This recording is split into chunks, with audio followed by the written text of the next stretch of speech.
This is my 101, where I tell you all the things and information that you need to know about my workouts. I believe that fitness starts from within. And if we could unzip your body and take a look on the inside, what would it look like? Would anybody go by and go, wow, what a great liver you have. Look at that heart. That blood is pumping so great, but we don't see the inside. So sometimes we don't even start working out until we feel like, uh-oh, we need to start doing something. Let's take care of the inside first, and all of this on the outside is just gonna be the topping on the cake, okay? In my classes, I want you to have fun, I want it to be safe, and I want it to be effective. So you've got to get results. I'm gonna give you variations of levels. So you'll hear me say in my classes, okay, for the beginner, I want you to do this. And then I'm gonna say, let's go to level 2, if you feel like you can really kick it up a notch, and then of course the advance. So I like to teach in levels, so every participant can get a workout. I have a rule of thumb. If it hurts, don't do it. Listen to your body. If something isn't right, then you need to change it. And you'll hear me say, if it doesn't feel right, try it this way. Let's talk about our apparel. It's always good to have good shoes on. In clothing, you want freedom. And hey, it's your living room. You can do it naked if you want to. As long as you're not hurting yourself, who cares? Let's talk about where you're gonna work out. You need to make sure that you have the right space. For my workouts, typically when you're working body parts, you know, maybe a 3x3, 4x4, at the most 6x6 feet, okay? Around like this. If we're gonna do a little bit more movements of dance, you need to make sure you can move side to side, forward and back, without tripping on anything. You don't want any sharp edges around. You wanna make sure that you have space to move. And then we're gonna look at your surface. Carpet, tile, wood, it doesn't matter what you have, you can still work out with us. If you have carpet, you need to know that when you make turns, they're not gonna turn as easily if we're turning or twisting on wood floors or tiles. Once you have your space, there's other things you need to take into consideration. Maybe you have children in the house. If you have children in the house, you wanna make sure that they're not gonna get under your feet, or maybe you have pets. I have a pet. In fact, you're gonna see her a lot on my workouts. This is Izzy. Really, it's Isabella Cinderella. She's a little rescue dog. Yes, she's a little tripod.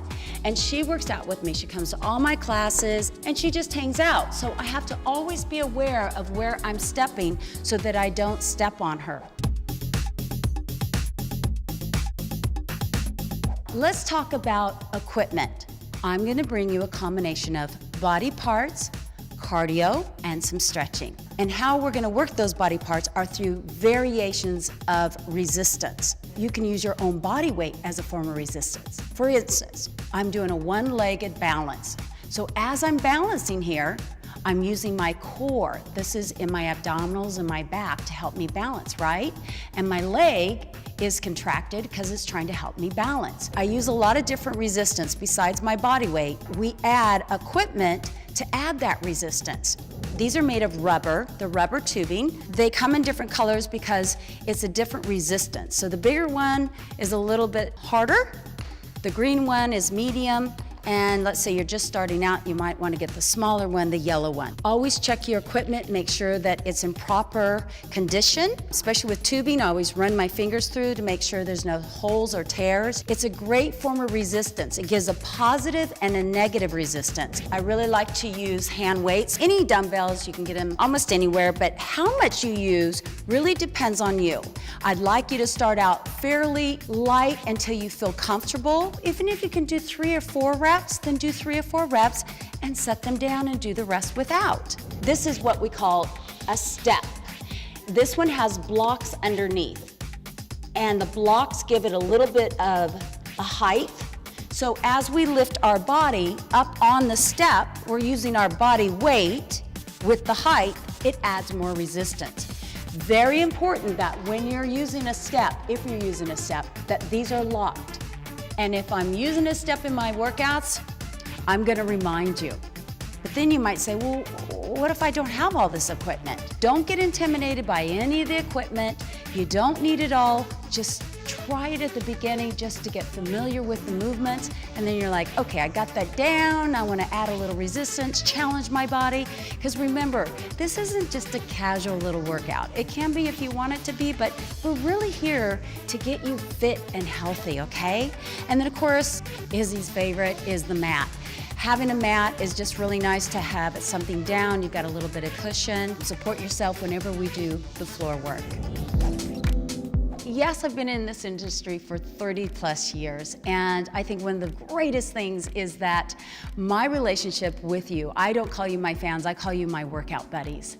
And I am here joining the family of SpiroFIT because I still care about you, and I know that you still want workouts, and I want to be able to bring them into your living room. This is where we can come together daily, weekly, whatever it is that fits into your schedule, and we can, I don't know, make it another 30 years of being fit and healthy. So thank you so much for joining us here at SpiroFIT.